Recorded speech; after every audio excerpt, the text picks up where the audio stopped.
अस्सलाम वालेकुम स्टूडेंट्स, कैसे हैं आप लोग? उम्मीद है आप सब खैरियत से होंगे। I am Saeeda Kamran Nadeem. I am your biology teacher for class 9th। Today we are going to discuss the summary of chapter number 6 enzymes. Students, आज हम लोग डिस्कस करने जा रहे हैं समरी चैप्टर नंबर 6 एंजाइम्स की।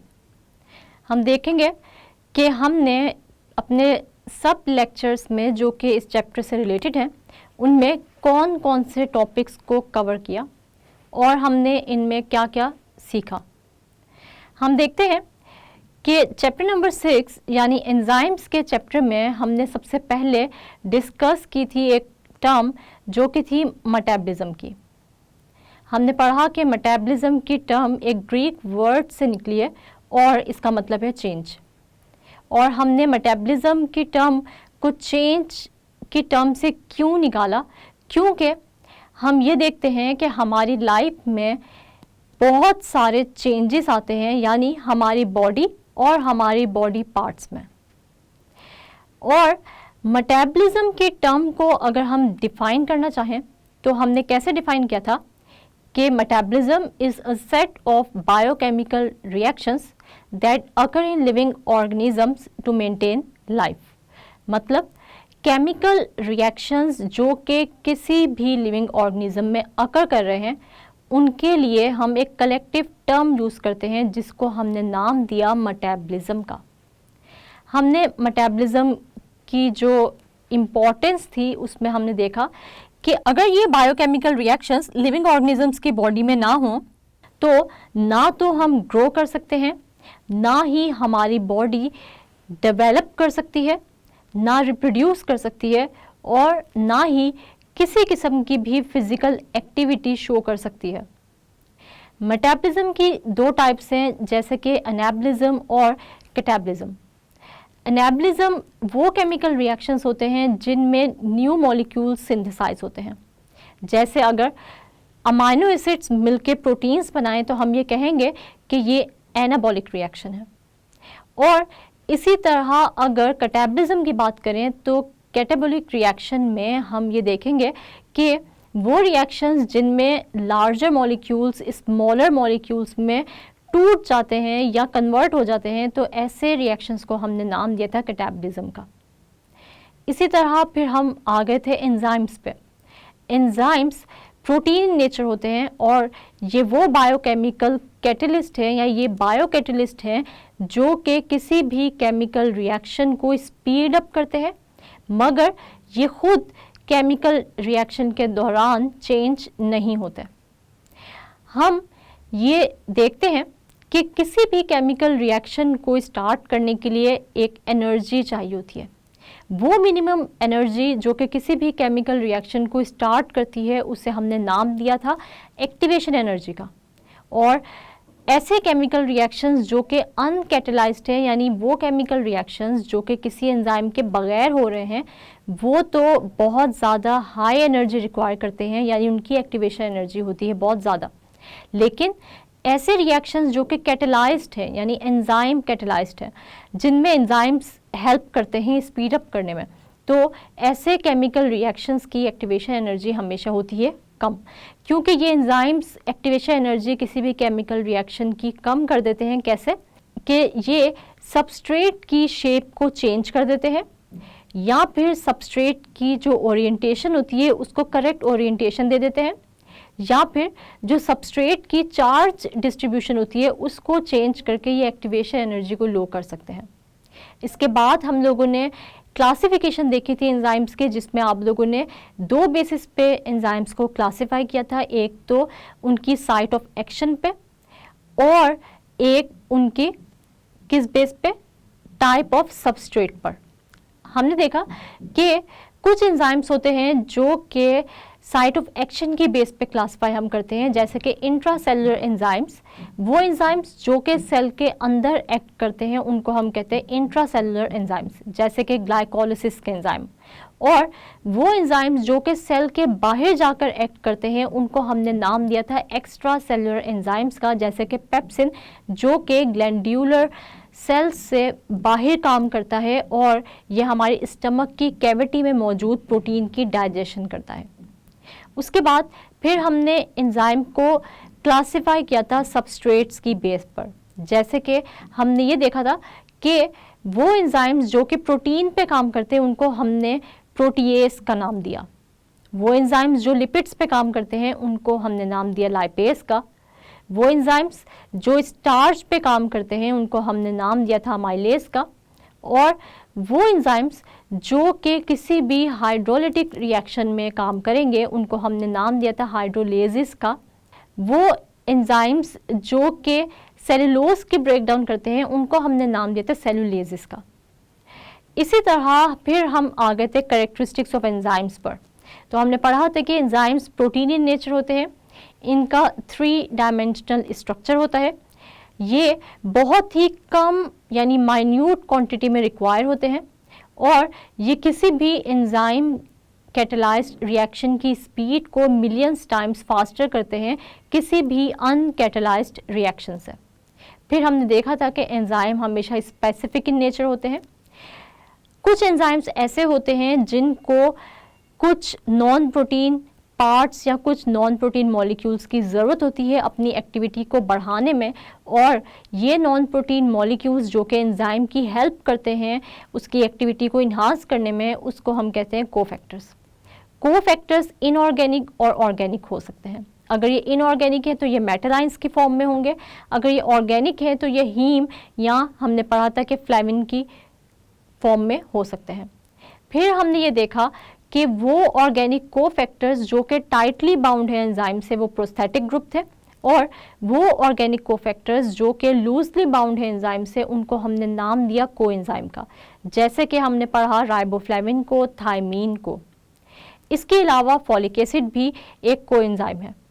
फिर हमने पढ़ा कि एंजाइम्स बहुत सारे केमिकल पाथवेज में भी इस्तेमाल हो सकते हैं।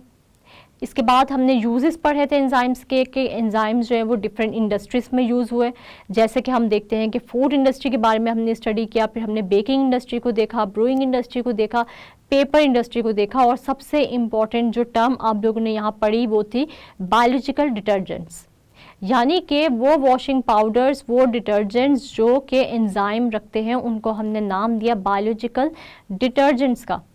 इनमें हमने देखा कि प्रोटीएज एंजाइम प्रोटीन स्टेन्स को रिमूव करते हैं, लाइपेज एंजाइम लिपिड स्टेन्स को रिमूव करते हैं, अमाइलेज जो हैं वो ऐसे स्टेन्स को रिमूव करते हैं जिनमें स्टार्च मौजूद होता है। और फिर हमने एक और जो बात पढ़ी वो हमने ये पढ़ी कि वो एंजाइम्स जो बहुत ज़्यादा हाई टेम्परेचर पर एक्ट नहीं कर सकते, और जब हम ऐसे डिटर्जेंट्स जो हैं वो गर्म पानी में डालते हैं, यानी बहुत सारे ऐसे कपड़े होते हैं जिन पे बहुत ही सख्त दाग लगे होते हैं जिनको हम बहुत ही हाई टेम्परेचर के पानी से धोते हैं, तो वहाँ पर जाकर ये डिटर्जेंट्स जो हैं वो इतना बेहतर काम नहीं करते क्योंकि इन डिटर्जेंट्स में मौजूद एंजाइम्स डीनेचर हो जाते हैं। तो अब हमने जो है वो ऐसे डिटर्जेंट्स भी बना लिए हैं जिनमें ऐसे एंजाइम्स मौजूद हैं जो कि हाई टेम्परेचर पर भी काम कर सकते हैं, और ये एंजाइम्स हमने एक्सट्रैक्ट किए हैं सल्फ़र बैक्टीरिया से, क्योंकि ये बैक्टीरिया ऐसे पानी में पाए जाते हैं जो कि है हॉट वाटर स्प्रिंग्स, और इस पानी का टेम्परेचर तकरीबन बॉइलिंग पॉइंट ऑफ वाटर के करीब करीब है। इसके बाद फिर हमने क्या पढ़ा था, हमने देखे थे कुछ ऐसे फैक्टर्स जो कि एंजाइम की एक्टिविटी को अफेक्ट करते हैं, जैसे कि हमने पढ़ा था टेम्परेचर के बारे में, सबस्ट्रेट कंसंट्रेशन के बारे में, और हमने देखी थी पीएच। हमने पढ़ा कि वो टेम्परेचर जिस पर एंजाइम मैक्सिमम एक्टिविटी शो करता है उसको हम कहते हैं ऑप्टिमम टेम्परेचर, और हमने पढ़ा कि हमारी जो ह्यूमन बॉडी का टेम्परेचर है यानी ऑप्टिमम टेम्परेचर जिस पर एंजाइम मैक्सिमम एक्टिविटी शो करेगा वो है 37 डिग्री सेंटीग्रेड। और हमने ये देखा कि जो बर्ड्स के एंजाइम्स होते हैं यानी बर्ड्स की बॉडी में जो एंजाइम मौजूद होते हैं वो 37 डिग्री सेंटीग्रेड से अबव टेम्परेचर पे काम करते हैं। अगर हम उनको 37 डिग्री सेंटीग्रेड या इससे कम टेम्परेचर देंगे तो जो बर्ड्स हैं इनकी बॉडी के एंजाइम्स क्या हो जाएंगे, वो डीनेचर हो जाएंगे और वो काम नहीं करेंगे, और हम ये कहेंगे कि एंजाइम्स की डीनेचरेशन हो गई है, यानी 3 डायमेंशनल स्ट्रक्चर में एंजाइम क्या हो गए, डीफॉर्म हो गए या डिस्ट्रक्ट हो गए। इसके अलावा फिर हम लोगों ने पढ़ी सबस्ट्रेट कंसंट्रेशन कि किस तरह सबस्ट्रेट की कंसंट्रेशन अफेक्ट करती है एंजाइम की एक्टिविटी पर। हमने पढ़ा कि जब एंजाइम की सारी एक्टिव साइट्स जो हैं वो ऑक्यूपाई हो जाती हैं, तो मज़ीद सबस्ट्रेट जो है वो इन एक्टिव साइट्स के साथ बाइंड नहीं कर सकता और प्रोडक्ट में कन्वर्ट नहीं हो सकता। उसके बाद जो हमने पढ़ा वो थी पीएच, और पीएच का इफेक्ट हमने देखा कि जिस तरह ऑप्टिमम टेम्परेचर था इसी तरह ऑप्टिमम पीएच है, कि एक स्पेसिफिक पीएच ही एक स्पेसिफिक एंजाइम की मैक्सिमम एक्टिविटी शो कराती है। यानी कोई भी एंजाइम एक स्पेसिफिक पीएच पर जाकर अपनी मैक्सिमम एक्टिविटी शो कराएगा और इस पीएच को हम नाम देंगे ऑप्टिमम पीएच का। और हमने इसके एग्जांपल्स पढ़ी थी कि अमाइलेज एंजाइम और कैटालेज एंजाइम अपनी मैक्सिमम जो एक्टिविटी शो करती हैं वो करती हैं पीएच 7 पे। पेप्सिन एंजाइम 1.5 से 1.6 पीएच पर मैक्सिमम एक्टिविटी शो करती है, यानी पेप्सिन की जो ऑप्टिमम पीएच है वो है 1.5 से 1.6 तक। और फिर लाइपेज की जो ऑप्टिमम पीएच हमने देखी वो थी 4 to 5। हमने पढ़ा कि पेप्सिन जो एंजाइम है वो एसिडिक जो कंडीशंस है उनमें ज़्यादा बेहतर काम करता है, और जो हमने पढ़ा कि ट्रिप्सिन एंजाइम है जो कि स्मॉल इंटेस्टाइन में मौजूद होता है वो अल्कलाइन सोल्यूशन या अल्कलाइन कंडीशंस में ज़्यादा बेहतर काम करता है। इसके बाद हमने क्या पढ़ा था, मैकेनिज्म ऑफ एंजाइम एक्शन। इसमें हमने दो मॉडल्स को डिस्कस किया था, एक था लॉक एंड की मॉडल और दूसरा था induce fit model. Lock and की मॉडल 1894 में इंट्रोड्यूस कराया था किसने, एमिल फिशर ने, और इसके अकॉर्डिंग एक स्पेसिफिक एंजाइम जो है वो एक स्पेसिफिक एक्टिव साइट की शेप रखता है, और ये शेप जो है वो एक स्पेसिफिक सबस्ट्रेट की शेप को ही अपने साथ बाइंड कर सकती है। एक्टिव साइट का जो स्ट्रक्चर होता है वो रिजिड होता है, वो चेंज नहीं हो सकता। इसी तरह हमने इंड्यूस फिट मॉडल के बारे में पढ़ा कि ये ज़्यादा एक्सेप्टेबल है, और ये 1958 में इंट्रोड्यूस कराया था डैनियल कॉशलैंड ने, और इसके अकॉर्डिंग एक्टिव साइट एंजाइम की रिजिड इन नेचर नहीं होती, बल्कि ये अपनी शेप को सबस्ट्रेट की शेप के मुताबिक ढाल सकती है और फिर इस सबस्ट्रेट को कन्वर्ट कर सकती है प्रोडक्ट्स में। इसके बाद जो हमने अपना लास्ट टॉपिक पढ़ा वो था स्पेसिफिसिटी ऑफ एंजाइम का, और हमने पढ़ा कि तकरीबन 2000 एंजाइम्स मौजूद हैं, मगर हर एंजाइम एक स्पेसिफिक सबस्ट्रेट को ही कन्वर्ट कर सकता है प्रोडक्ट्स में। हमने इसके अंदर जो है वो कुछ एग्जांपल्स पढ़ी थी, और हमने ये देखा था कि लाइपेज एंजाइम लिपिड्स को डाइजेस्ट करता है ग्लिसरॉल और फैटी एसिड्स में। इसी तरह जो प्रोटीएज एंजाइम्स हैं वो प्रोटीन्स की डाइजेशन में हेल्प करता है और कन्वर्ट करता है अमाइनो एसिड्स में। अमाइलेज एंजाइम जो है वो सिर्फ और सिर्फ स्टार्च की ब्रेक डाउन कर सकता है और प्रोडक्ट्स बना सकता है। इसी तरह कैटालेज एंजाइम हाइड्रोजन पर ऑक्साइड की ब्रेक डाउन कर सकता है। तो इन एंजाइम्स के अलावा कोई भी एंजाइम अपने स्पेसिफिक सबस्ट्रेट के अलावा कोई भी एंजाइम जो है वो कभी भी किसी भी और सबस्ट्रेट को प्रोडक्ट में कन्वर्ट नहीं कर सकता। स्टूडेंट्स, आप लोगों को इस चैप्टर से बहुत सारे शॉर्ट क्वेश्चंस और बहुत सारे लॉन्ग क्वेश्चंस भी मैंने बताए जो कि आ सकते हैं। इसी तरह मैं आप लोगों को ये बता दूं कि जो लास्ट टॉपिक हमने पढ़ा था स्पेसिफिसिटी ऑफ एंजाइम, ये भी लॉन्ग में आया हुआ है एग्जाम्स में, इसलिए आपने इस टॉपिक को भी ये नहीं समझना कि ये अनइम्पॉर्टेंट है, ये एंड पे दिया हुआ है, या बहुत ही छोटा सा टॉपिक है। तो आप लोगों ने इसको भी अच्छे से प्रिपेयर करना है और बाकी चैप्टर को भी अच्छे से प्रिपेयर करना है, डेफिनेशंस को हाईलाइट करना है, कोई भी ब्लू बॉक्स से उसको हाईलाइट करना है, और इस चैप्टर की भी रिटर्न प्रैक्टिस करनी है, शॉर्ट वाइज, MCQs वाइज और लॉन्ग वाइज, और किसी भी टॉपिक को अनइम्पॉर्टेंट नहीं समझना। स्टूडेंट्स, आज हम लोगों ने डिस्कस की समरी चैप्टर नंबर 6 की, मतलब हमने ये देखा कि एंजाइम्स के चैप्टर में आपने क्या क्या सीखा। तो हमने ये देखा कि आपने मेटाबॉलिज्म की टर्म के बारे में पढ़ा, फिर मेटाबॉलिज्म की टाइप्स के बारे में भी पढ़ा, एंजाइम्स क्या होते हैं वो देखा। इसके बाद फिर एक्टिवेशन एनर्जी के बारे में भी आप लोगों को बताया गया। एक्टिवेशन एनर्जी एंजाइम्स किस तरह लो कर देते हैं ये भी हमने बताया, और किस तरह ये एंजाइम्स स्पीड अप करते हैं एक्टिवेशन एनर्जी को लो करके, वो भी हमने डिस्कस किया। फिर हमने क्लासिफिकेशन देखी on the basis of site of action of enzymes और on the basis of type of substrate on which enzymes act. उसके बाद फिर हमने कैरेक्टरिस्टिक्स देखी एंजाइम्स की, कि एंजाइम्स कौन सी स्पेसिफिक कैरेक्टरिस्टिक्स रखते हैं जिनकी बेस पर ये किसी भी केमिकल रिएक्शन को स्पीड अप करते हैं। हमने यहाँ पर कुछ डेफिनेशंस भी पढ़ी थी, जैसे कि एक्टिवेटर्स की, इनहिबिटर्स की, कोफैक्टर्स की, प्रोस्थेटिक ग्रुप की, कोएंजाइम की। फिर हमने ये भी पढ़ा कि एंजाइम्स हमेशा प्रोटीन इन नेचर होते हैं। और इसके अलावा हम लोगों ने यूजेस देखे हैं कि एंजाइम्स हमारी डेली लाइफ में भी यूज़ होते हैं। जैसे कि हम लोगों ने ये पढ़ा कि पपाया जो कि अनराइप फ्रूट जब होगा तब इसके अंदर एक एंजाइम मौजूद होगा जो कि हम लोग इस्तेमाल कर सकते हैं किसी भी मीट को गलाने के लिए।